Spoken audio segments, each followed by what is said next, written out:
Guys, inuna ko lang yung carrot ng mga 1 minute. Tapos ngayon, lagay ko na yung red and green bell pepper. Ano lang natin hanggang sa lumabas yung amoy ng ating bell pepper. Ayan guys, tinanggal ko na yung ating pepper at saka carrot. Ayan na guys, ginisa ko na yung bawang sibuyas doon sa same pan. Tapos, ilalagay na natin yung ating karne.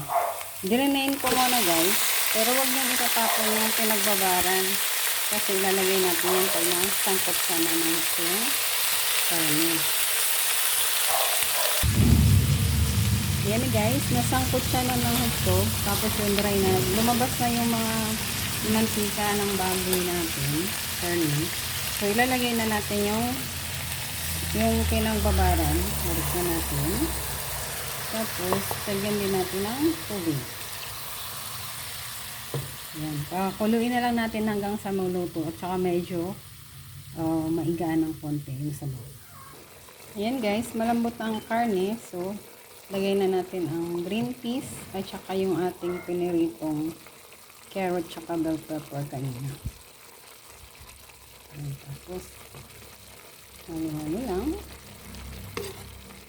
hanggang sa medyo lumapat yung sauce niya. Ayan guys, ilalagay ko na yung atay, then rainin natin. Tapos yung pinagbabaran, itatapon na yun guys, huwag na natin isama pa. Ayan na guys, luto na ang ating igado.